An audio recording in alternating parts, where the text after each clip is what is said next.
El conocimiento que nosotros nos lleva a saber esto es que a partir de esta distribución espacial se pudo armar el proyecto de ingeniería. Entonces, saber dónde yo tengo que excavar. Ya se hizo ese estudio.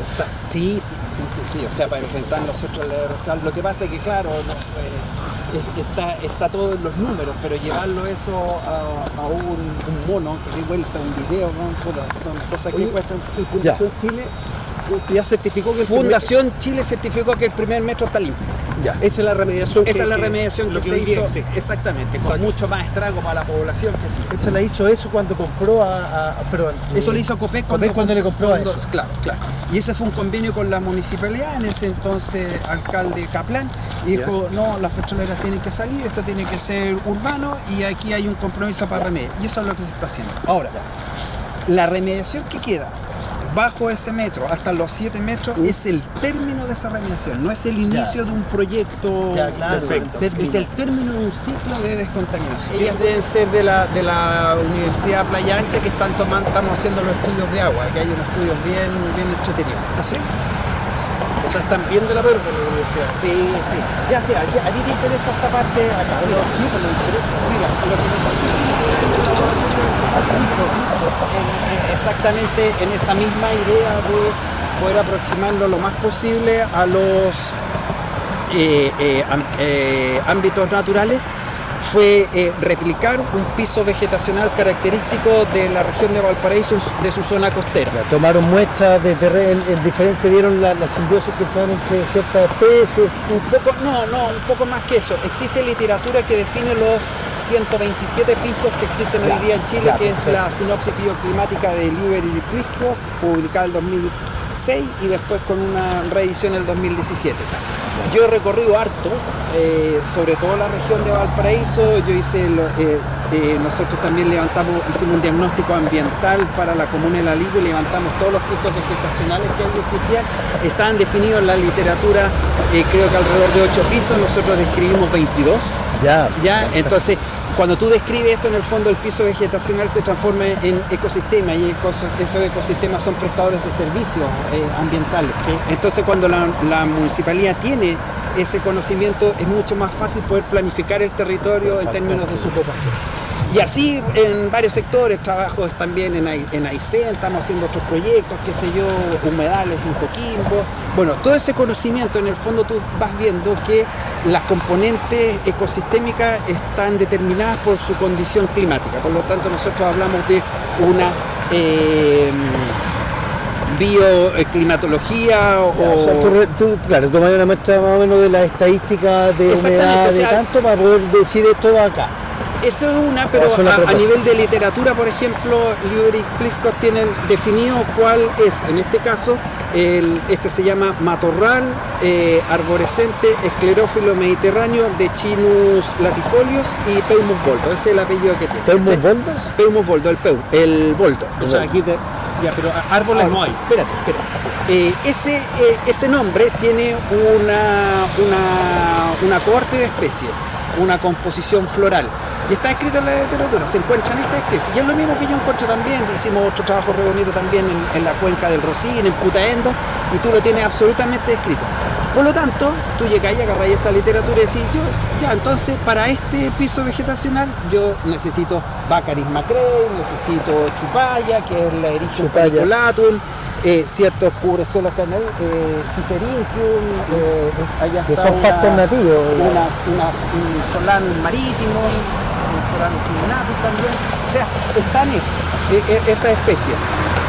Sin embargo, lo que nosotros empezamos a ver que no es tan fácil colocar la especie según la literatura. Primero, tienen tiempo porque tiene que haber una asociación y hay especies que actúan como nodrizas, es decir, primeras especies para que llamen a otras. Segunda, tienen una fenología en términos de su floración que tú tienes que respetar para mantener una corte de polinizadores que te permita mantener el sistema funcionando bajo la fórmula de espontaneidad con que trabajan todos los ecosistemas. Y por último, también tú tienes que tener un cierto distanciamiento entre especies al momento de plantar para que en el nodrizaje, digamos, para poder favorecer el primer punto.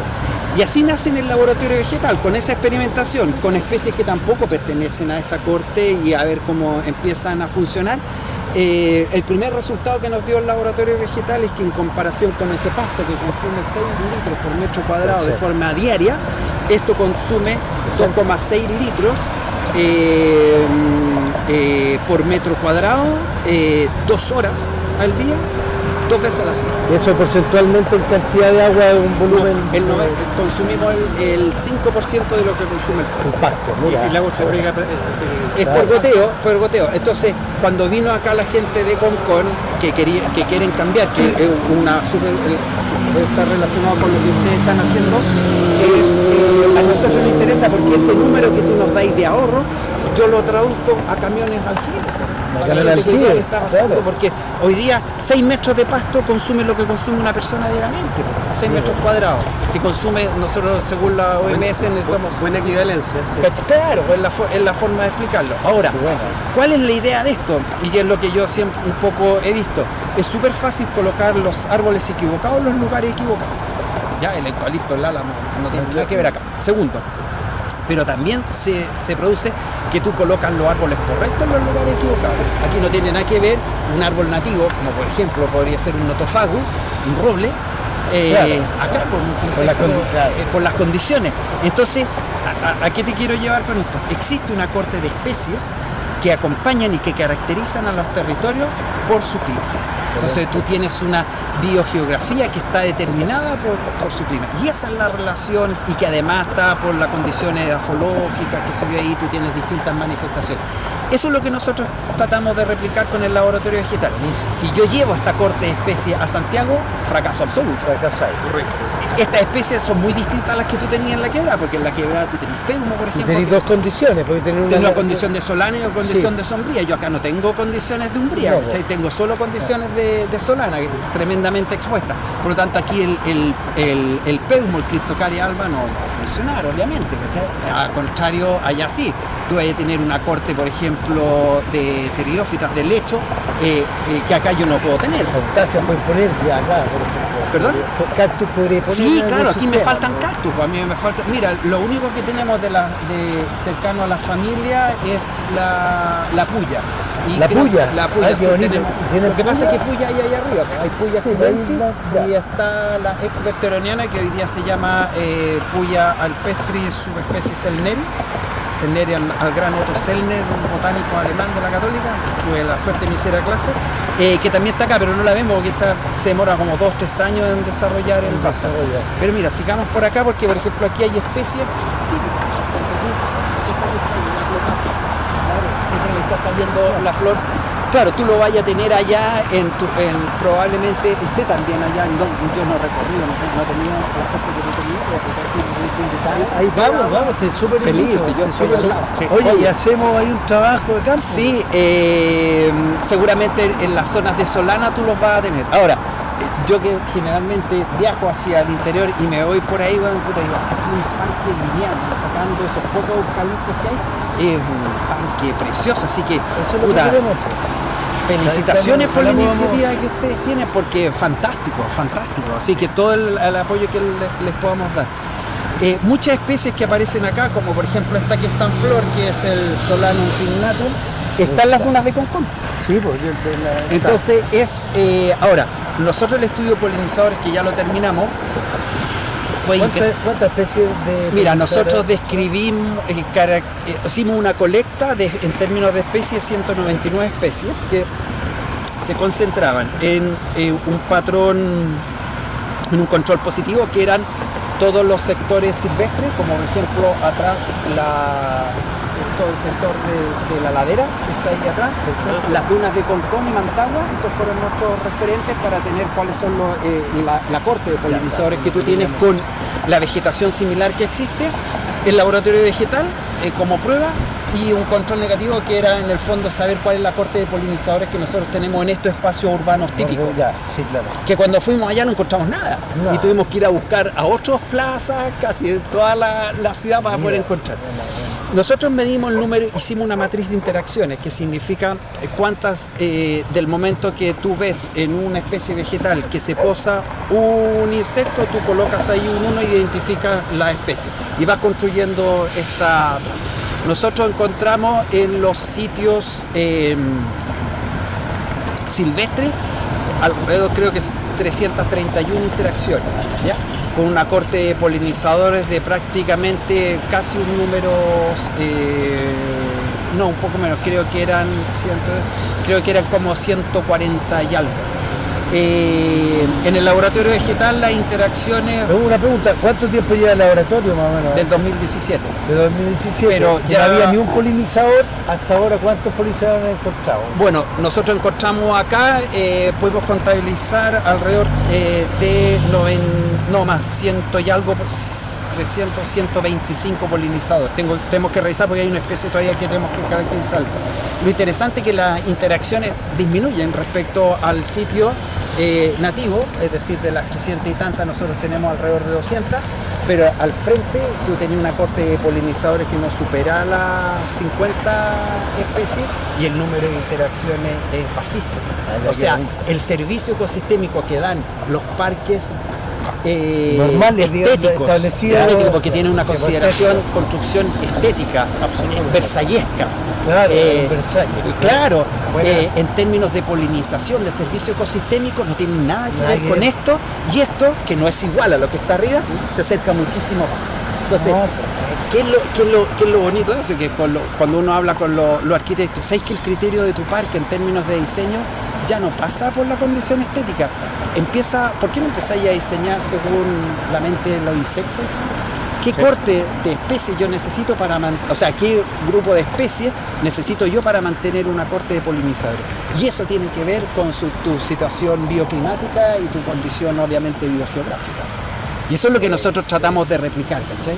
Entonces, la experiencia que tienen ustedes ahí en el ENAP, claro, hacer una recomposición ecosistémica, recuperación ecológica, eso hoy día eso incluso está normado a nivel del ministerio, hay guías y todo eso, con una fuerte componente de participación ciudadana, pero la tendencia es y es lo que uno trata de explicarle un poco a los especialistas o a los paisajistas, no se trata de reforestar, se trata de replicar lo más próximo posible ecosistemas. Claro, hacer una restauración lo más próxima posible a los originales que tienen que ver con una especie específica.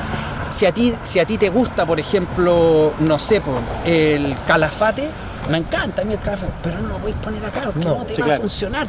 Y para que te funcione le tenéis que meter una cantidad de energía en términos de agua,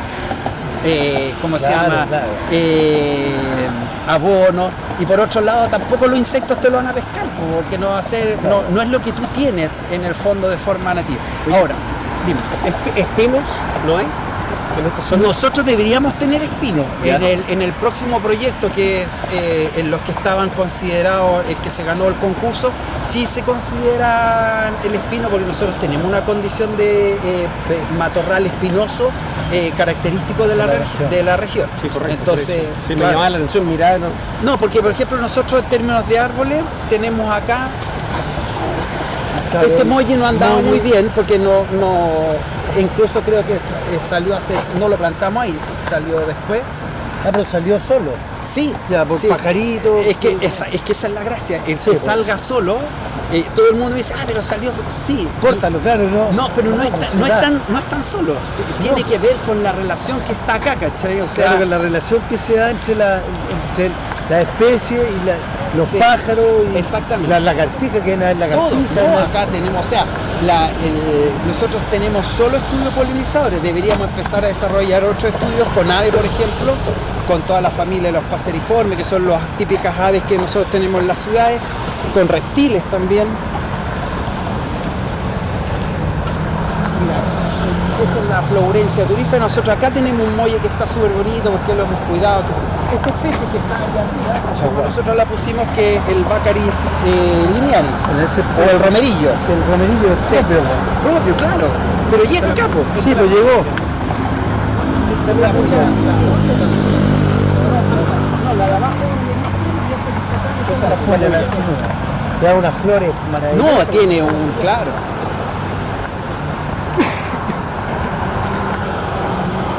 Aquí pasa una cosa súper loca, por ejemplo, porque tú está que era la discusión también con ¿cómo se llama? Los paisajistas. No, no podéis poner PEUM, si el PEUM no se da, pero Salvador es un laboratorio vegetal, hay que probarlo, ya, bueno, probemos. Y se puso un PEUM y este PEUM es el que más desarrollo ha tenido, este que está acá, porque el MOI está, no, y porque el MOI está haciendo de nodriza, porque el MOI es el que lo protege, le da la humedad, lo protege del sol, etcétera. Ahora, la especie, ¿cómo se llama?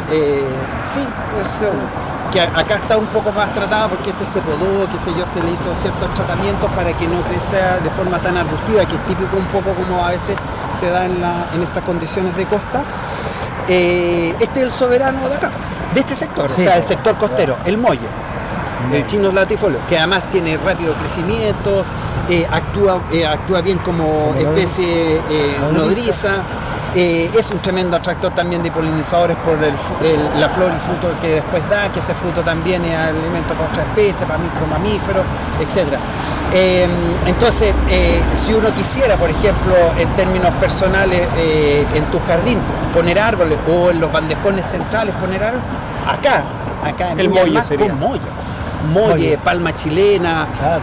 Florencia, el otro, el molle, el pimiento, el Chinus molle. ¿Te fijas? Por ejemplo, eso que nosotros tenemos aquí, un oxali, que es un trébol, oxali gigantea. ¿Trébol? Claro, es como el tipo de trébol. Si tú te fijas la hoja, ¿es trébol? ¿Te fijas?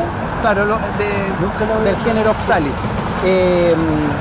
Ponte tú, claro, no es típico de una condición costera, es más propio de una condición de acantilado. Pero bueno, es un laboratorio vegetal, teníamos que probarlo. Hay que probarlo. Pero en esa prueba tú te das cuenta que, claro, de repente no es una especie que crece de forma ramosa, que compite con otra. Pero te genera sombra. ¿Y estos rastreros cómo se llama? Este rastrero es una nolana que nos ha costado mucho identificarla. No la tenemos completamente identificada. Nosotros la pusimos en un principio también como especie cubresuelo, en conjunto con esa que sí la tenemos, que es la Nolana crasufolia. Para evitar la deshidratación. Una, para evitar la deshidratación, y también ver cómo funcionaba también como cubresuelo para no caer en la típica dopa. Oye, y esta empezó muy discreta y después de los 3 años prácticamente se transformó casi en una invasora, se empezó a comer todo. Y claro, no es una que está descrita para la región, no está bien acondicionada, por lo tanto en términos de compite un poco de forma desleal, porque no entran las fórmulas evolutivas de adaptación con la otra especie, a como lo hace esta otra, que es la Nolana crasufolia, esta. Son más típicas. Esta es típica, si tú recorres, por ejemplo, te vas por el camino costero desde Reñaca hasta la desembocadura, a mano derecha tú vas a encontrar todos los requeridos con esta nolana, claro. Están en estado natural. Claro. La valla ambrosoide, por ejemplo, otra especie también que está en las dunas de Concón. Que también pasan cosas increíbles, por ejemplo, la valla ambrosoide en los sectores silvestres tiene una interacción de polinizadores muchísimo más alta que la que nosotros tenemos acá. Entonces la pregunta es, ¿pero cómo? Si es la misma valla, entonces, sí. ¿por qué no trae los mismos polinizadores? No, porque tiene que ver con la relación de otras especies. Entonces nosotros en ese estudio empezamos a ver que, oye, ¿sabéis que dentro de la corte que nosotros tenemos que tener de polinizadores vemos una interrupción? Nos falta que está en el área silvestre. ¿Por qué? Porque nos falta esta planta.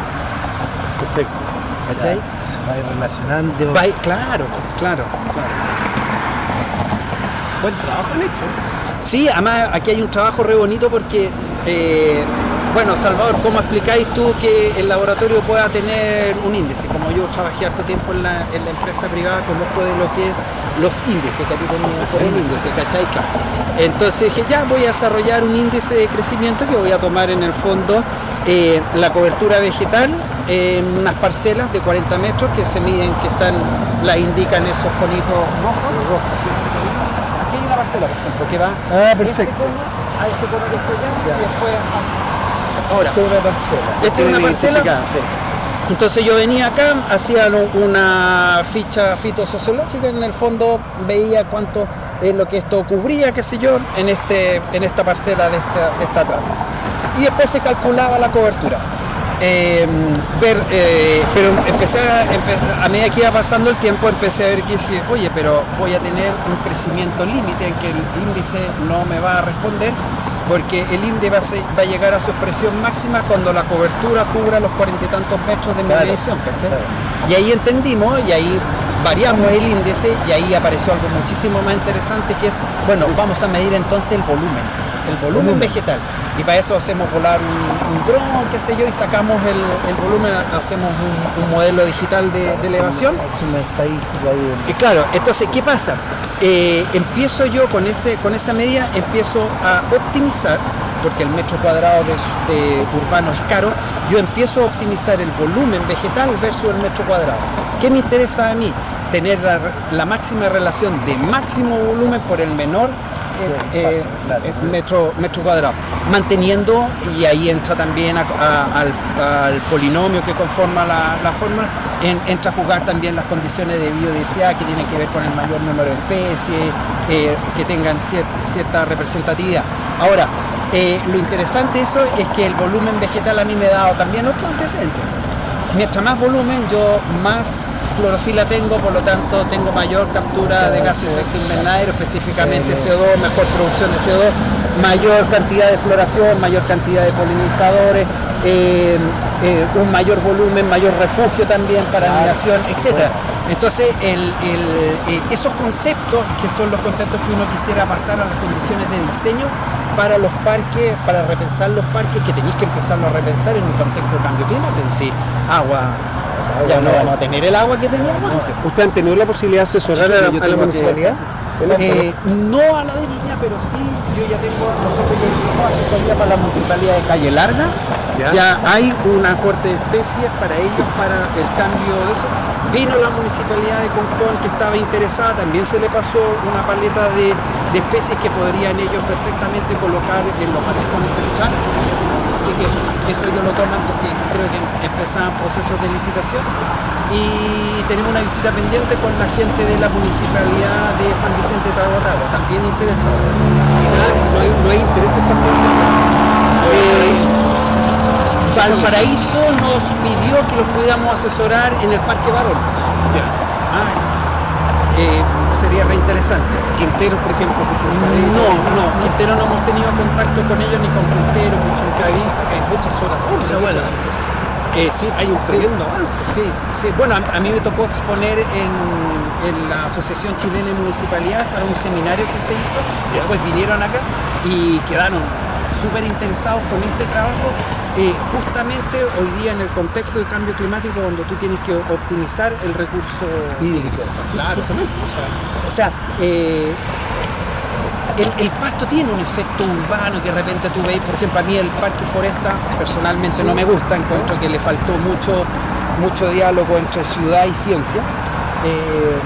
Es un parque que replica, no sé, el típico parque de Miami con una componente nativa muy baja, pero lo peor de todo ese parque es que tienes una duna al lado con una expresión fenológica en términos de floración de las especies vegetales ahí que es única en el mundo. ¿Por qué no repetiste eso mismo? Ya, pero estamos tratando de avanzar con eso. Pero cuando yo fui a visitarlo, en el pasto habían cabros jugando a la pelota, mamás con sus chicos, bueno, ahí con un chalcito, qué sé yo, jugando. O sea, tiene un efecto urbano, ¿no? Podéis llegar y de romperraja sacar el pasto porque por último tiene esos efectos. Pero por último reducir la área. Reducirla, porque el pasto ahí en ese bandejón central no tiene ningún sentido. Claro, y tener esto replicado ya sería otra cosa. Claro, entonces, y tú veías en las noches o en las tardes cómo pasa el camión aljibe. Ese camión aljibe tenés que mandarlos allá. Donde a la gente le está faltando el agua. Claro. Pero mira, son conversaciones y por lo menos ya existe una política de parques urbanos, que también me tocó participar con esta experiencia, en el fondo llevar esa experiencia y cómo nosotros en el fondo se puede aterrizar esa política a nivel local. Entonces, mira, el inicio para tener conversaciones y poder replicar esto en otro contexto ya se empezó a dar. Es tener esto. Sí. Ya, pues, sí. Vamos que yo voy para allá. Vamos, porque vamos. esto- Oye, Hagamos ¿un corte? sí. Ya, pues. Entonces, Ya. sí, oye, te agradecemos un montón. La experiencia que tuvimos acá es súper bonito, la información notable. Y estás invitado a Eso, nuestro terreno allá, pues. eso es lo que más me interesa. Va a quedar en cámara que estoy. Oye, Sí, mira, sí. vamos en la mano, invitado. Sí, al parque porque. Y vamos a trabajar desde ahí. Ahora Sí, vamos a sí, empezar sí, a sí, trabajar no, con es una iniciativa que yo los felicito, es maravillosa. Viña del Mar, tampoco, no tiene hoy día parques lineales que representen cuál es nuestro patrimonio genético natural local. Y eso tiene implicancia desde la ciencia, la educación, en lo urbano, así que felicitaciones. Ya hemos comprometido a Ya trabajar. hemos comprometido, sí, seguro, feliz, Seba, sí, sí, sí. Perdón, me encanta cómo